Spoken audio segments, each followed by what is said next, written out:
Ladies and gentlemen, the President of the United States.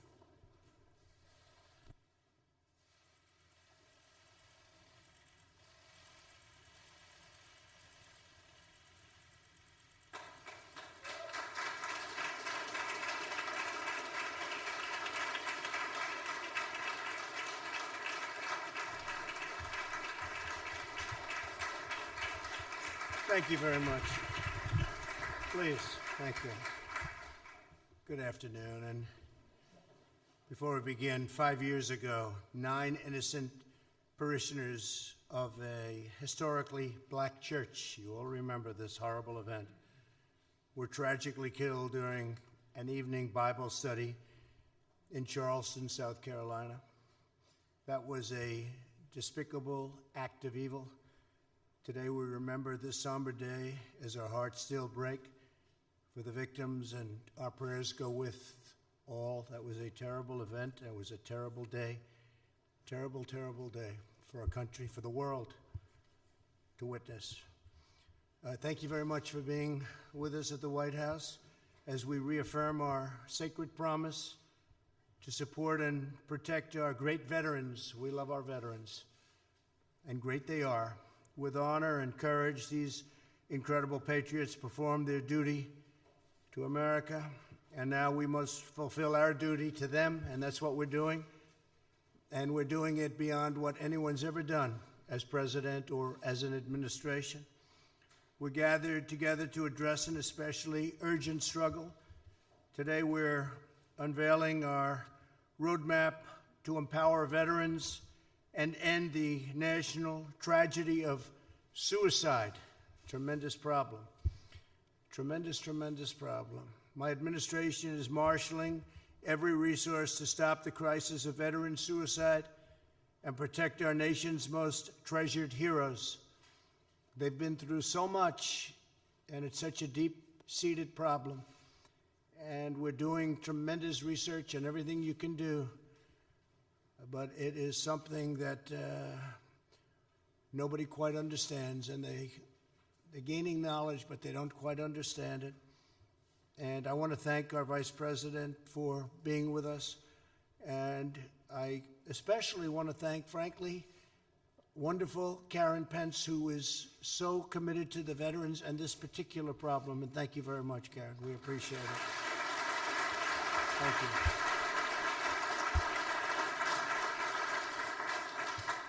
Here as well are several members of Prevent's task force. Prevent's, it's called. Prevent's. Secretary of Veterans Affairs, Robert Wilkie. Robert, great job. 90% approval rating, the VA. It's way, way up, 90%. That's a number that has never not even come close to attaining that number, so it's a tremendous job you're doing. Thank you very much. Secretary of Labor, Jean Scalia. Jean, thank you very much. Secretary of Health and Human Services, Alex Azar. Alex, thank you. Secretary of Housing and Urban Development, the great Ben Carson. Thank you, Ben. Secretary of Education, Betsy DeVos. Thanks, Betsy. And Acting Director of OMB, Russ Vogt. Thank you, Russ, very much. Also with us are Surgeon General Jerome Adams. Where's Jerome? Jerome, hi, Jerome. And he got a standing ovation the other day. I introduced him. He got the only standing ovation, Jerome. What was that all about? And the Executive Director of Prevent's Task Force, Dr. Barbara Van Dalen. Thank you very much. Appreciate it. Thank you. Thank you, Barbara. And representatives from several of our nation's leading veterans groups. We have tremendous people in this room, people that work so hard for the veterans, and they love our military, they love our country, they love our veterans. Thank you all for being here very much appreciated. From day one, my administration has been on a mission of historic scope and scale to deliver results for our great veterans. After years of shameful scandal and neglect under the Obama-Biden administration, and scandal and neglect it was, we have fundamentally reorganized the VA from top to bottom, and we've reestablished a crucial principle. American veterans deserve the highest standard of care anywhere in the world, and that's what they're getting. Great leadership. To help veterans get the care they need when they need it, we approved Veterans Choice and made it permanent, and that was a big deal. They've been trying to get it for decades and decades and decades, and we got it. We got it done. And basically that means if you have a problem and you can't get to a doctor, it doesn't work, you end up going outside, you get your doctor, we pay the bill, and they get immediate service. Some of the veterans were forced in past administrations for a long time, beyond the Obama administration even, but for a long time they were expected to wait a week and 2 weeks and 3 weeks just to get to see a doctor. It was a terrible situation. Now we have Veterans Choice. They've been trying to get it so long, and it works incredibly well. And I would say that's a reason why, when I say 90% approval rating, that's probably one of the big reasons. Before I took office, every month seemed to bring a new story of crisis at the VA by our friends from the media. But the days of endless and deadly wait lists are over, and they are never going to come back. We're never going to allow them. Nobody can allow that to come back, what our vets had to put up with. I signed the VA Accountability Act into law, and we've removed more than 9,000 VA workers who were not giving our veterans the care, respect, attention that they've earned. And now that we have accountability, it's accountability, very nice word. If an employee of government mistreats our veterans in any way, does something wrong, isn't good for the VA, the secretary looks at them and says, "You're fired, get out." Before, you couldn't do that. We had people for years and years. We had stories, I could tell you, story after story, how bad it was. You had sadists, you had thieves, you had some bad, bad people. So 9,000 have been fired. And they should have been fired a long time ago, but we got accountability, VA accountability passed. We secured record funding for the VA, including $9.6 billion for mental health services in 2020. $9.6 billion. Every VA medical facility now offers same-day emergency mental health, something we didn't have or even come close to having. We have dramatically expanded telehealth for our nation's veterans. And with COVID, it's really become probably the hottest thing there is in medicine, wouldn't you say? I think so. It's gone up in terms of usage by hundreds of times. It was not picking up until COVID came along, and now it's one of the hottest things you have going in the medical world, allowing people to consult with doctors from the comfort of their homes and not having to go out and not having to make long trips, and they get tremendous advice, I hope. The promised White House VA hotline that I've been talking about has fielded more than 400,000 calls right in the White House, successfully resolving 98% of veterans' concerns. It's a great thing. We have substantially cut the wait time for veteran appeals, ensuring all issues are resolved in a swift and timely fashion. It goes very quickly now, very, very quickly. We're modernizing medical records to begin a seamless transition from the Department of Defense to the VA, something others have tried and failed to do. They've tried it for decades, a long time. They wanted to do it. It's actually not as easy as it sounds, getting it done, but we got it done. The VA has also cut opioid prescriptions by 35% since 2017, and we're committed to defeating the opioid epidemic in America. We've brought it down by as much as 17% in some areas, 19, 20% in other areas. But that still means you have a lot left, but a lot of good things are happening. I have to say, our border, where much of this comes in, drugs come in, we have a drug problem, we have an opioid problem. It's all the same big problem, but our border is now as secure as it's been in many, many years. It's, the wall is now up to mile 212, and wherever we have the wall, that takes care of that area completely.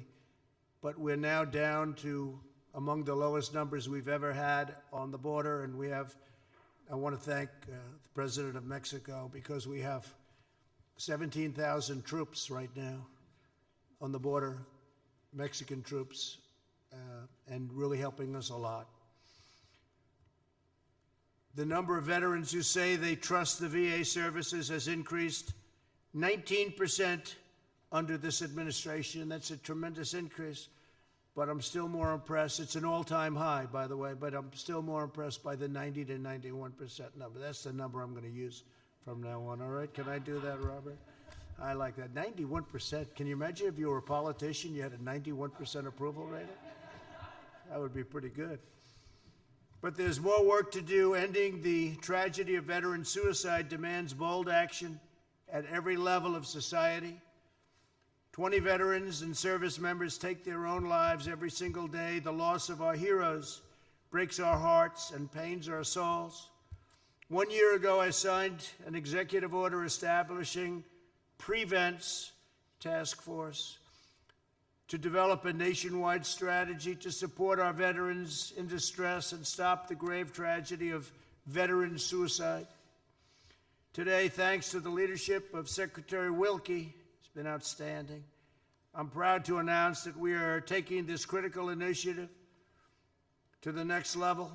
Following the ambitious roadmap the task force has developed over the last year, you'll see things happening that nobody would have ever thought even possible.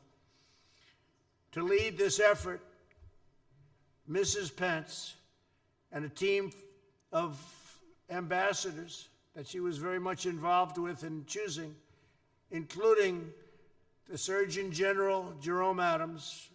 You're only there, Jerome, because Mrs. Pence wanted you there, okay? That's a nice compliment. She's tough. That's a nice compliment. We'll launch a national public awareness campaign in the coming months. This historic campaign will mobilize every sector of American society to encourage heroes in need, empower them with the best prevention practices, and help every veteran thrive in their lives after service. They come home from these active battlefields and active places, and all of a sudden they're left sometimes alone, and you have a hard time with it. They fought our battles overseas, and now we must join them in winning this new battle at home. There's no single solution to this issue. Every resource must be brought to bear. We're expanding our partnerships with military and veteran organizations, universities, faith-based leaders, businesses, nonprofits, and all levels of government to establish specialized support systems for our veterans. The task force has already partners with 30 large corporations to help them prioritize the mental health of their employees, and we will continue adding to that number, and the number is growing very rapidly, very, very rapidly. We're also launching a national research strategy. The Prevent's Office will work with the greatest scientific minds across our nation to evaluate research to better understand the trauma service members face. They face tremendous trauma. Identify effective treatments and communicate their findings to the public. The Prevent's Office is currently reviewing the $1.5 billion of federal funding committed to suicide prevention to make sure research goes where it is most needed in order to save lives and to make lives better.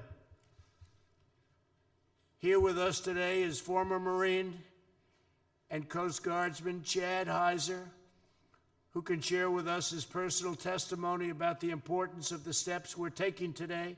And Chad, if I could, please, would you say a few words? Thank you.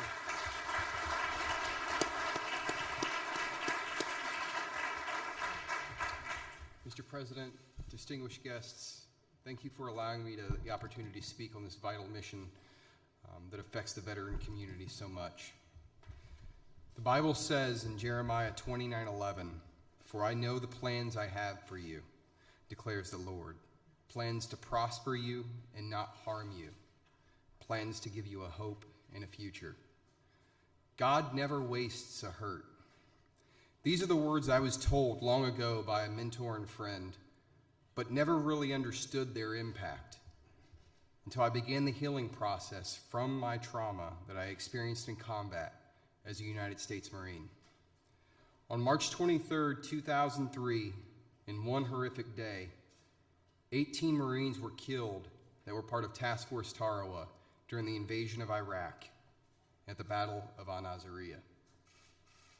3 days later, there was a friendly fire incident which rounds were mistakenly fired, resulting in the injury of Marines. After being honorably discharged at the end of my enlistment, I returned home feeling guilty for surviving, shame for feeling like I hadn't done enough. The war was still in my mind. I was detached physically, emotionally, and spiritually. I was angry and isolated from the world, including my family.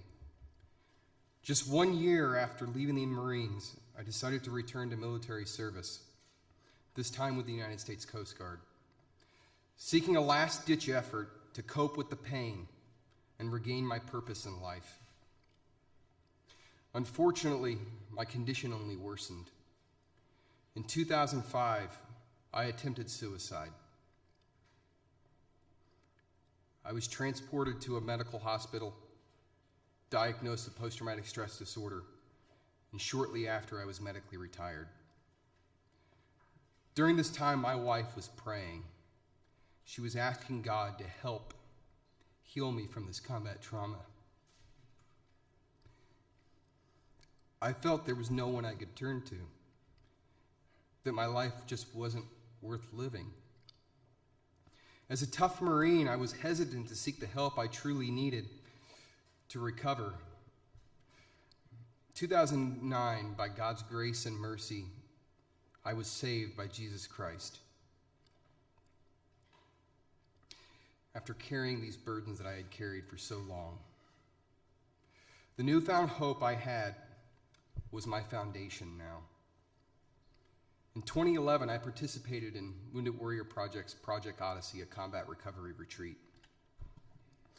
For the first time since returning from combat, I was able to open up about my own personal experiences and help further my own recovery process. This was truly a turning point in my life that gave me a sense of new direction. As a Wounded Warrior Project peer mentor, warrior leader, and national campaign team member, I am fully committed to serving the veteran community by giving my time and attention to listen, empathize, and encourage and help carry the burden shared by countless veterans facing similar struggles after war.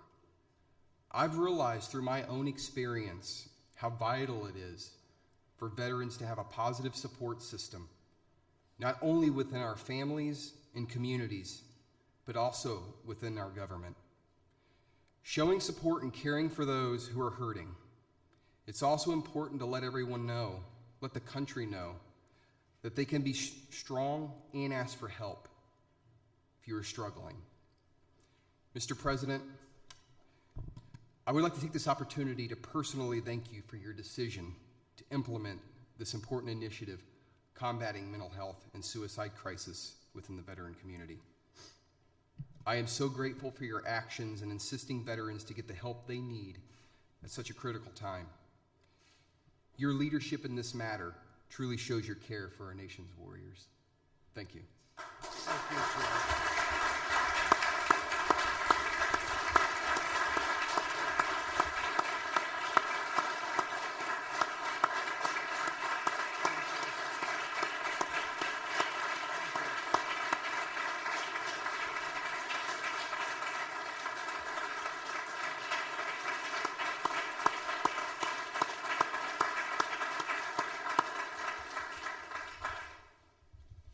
fantastic, Chad. Thank you very much.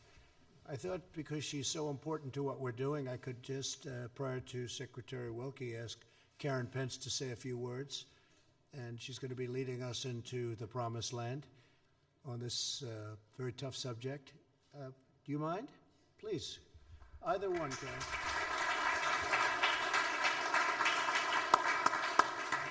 Thank you, Mr. President.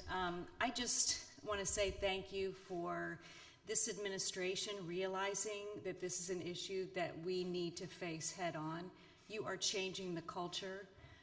It's the leadership at the top. It's people like Chad being willing to be vulnerable. It's people like Dr. Van Dalen leading the whole task force of real experts who have been dealing with the suicide issue for many decades. And now all of us are coming together. We came together a few months ago at the Vice President's residence. We talked about how we wanted to go forward with this initiative. And I feel like right now is such an opportune time because we're all dealing with anxiety. We're all dealing with stress right now.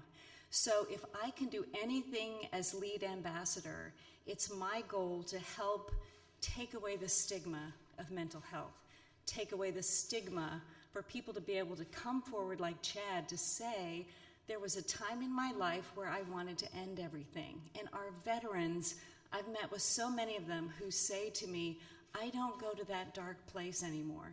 And so we are giving them hope. We want them to know, and anyone who's considering suicide, that there are people out there who want to help. There is a way forward, and I just am so grateful and honored to be lead ambassador for Prevents. So thank you, Mr. President. Thank you very much. Thank you very much.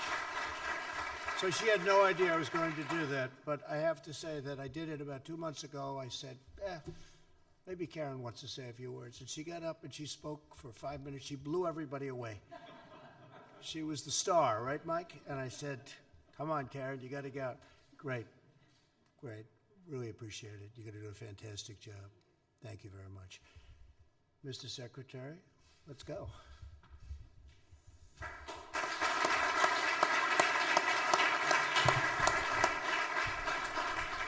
Thank you very much, Mr. President. I have been accused by some in this room of living in the 19th century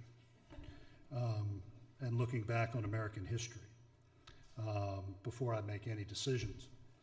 And I'm going to plead guilty to that for a second here and say that in the history of presidential campaigns and then later the administrations of a victorious candidate, there has never been a candidate or a president who put veterans front and center, first of the campaign and then of the administration, until you did.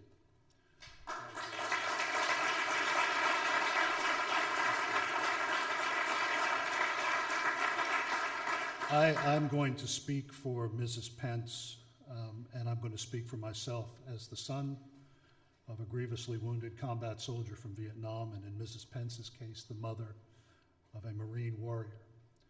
These are issues that we live with every day. And for the President of the United States to say it is about time that those who have carried the burden of freedom on their shoulders are put front and center in the national conscience, that is an enormous first step for this nation and long overdue.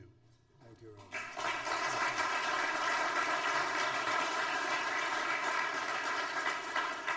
I've thanked Mrs. Pence. I want to thank two other people. First is our Executive Director, Barbara Van Dalen, who took this burden on herself, but took it joyfully, and is not only opening the aperture when it comes to a discussion of this last tragic act in a veteran's life, but also opening the aperture on a discussion, finally having a discussion on mental health and addiction. So Barbara, I thank you very much for what you're doing. And last but not least, I want to thank our Deputy Secretary, Colonel Pamela Powers, who took this on when she was Chief of Staff and has carried it across the finish line. I thank you very much, ma'am.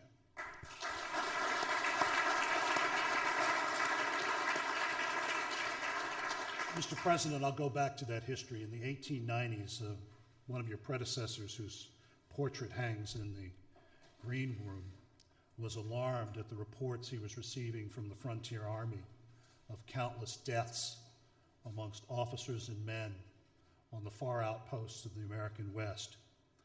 He was the first president to begin taking a look at those sad numbers, and it has taken these 130 plus years for another president to finally say, enough is enough. On any given day, 20 American warriors take their own lives. Those are active duty, guardsmen, reservists. The largest part of that number is from my father's generation in Vietnam. But another reason why this task force is so important is that it will point the way for the rest of the country. Growing up as a youngster at Fort Bragg, the leading cause of death amongst my classmates in junior high and high school was automobile accidents. Today, it is suicide. It is a scourge that is impacting every segment of this country. So I want to thank the President for having the vision to identify the real solution to this national problem, and that is us, each one of us. Each one of us can help end the stigma that has prevented America from taking on the important issue of mental health. Each one of us can work to change the culture that made it acceptable to ignore the signs of mental health and distress. Each one of us can learn to identify the signs amongst our friends, our neighbors, and our coworkers. So this day is the beginning of one of the most important national discussions America has seen. It is an effort to find a solution to a problem that does not discriminate amongst its victims: the poor, the rich, people of all races and creeds. So I'm going to end with a story that I've told before, and it was one that I was very familiar with growing up at Fort Bragg. The looming presence in the home of the airborne was Matthew Ridgway. In fact, he was so powerful that even the minor league baseball team's mascot is named after him in Fayetteville. General Ridgway commanded the All-American Division to victory in North Africa and Sicily, and then General Eisenhower tasked him with leading the airborne assault on Hitler's fortress Europe on the night of D-Day. General Ridgway planned the operations for the All-Americans, the Screaming Eagles, and the Red Devils of the British 1st Airborne. But on the night of the invasion, he couldn't sleep. He fell out of his cot, and he reached for sustenance in the Old Testament, and he looked to the book of Joshua and God's promise to Joshua on the eve of the great battle of Jericho. And the Lord promised the general, "I will not fail nor forsake thee." Mr. President, that is what you have sent to the American people today and to the 20 million Americans who are in uniform and who have left uniform, that we will not fail nor forsake the people of the United States who have always carried, without question, our freedom on their shoulders. So, Mr. President, I thank you very, very much.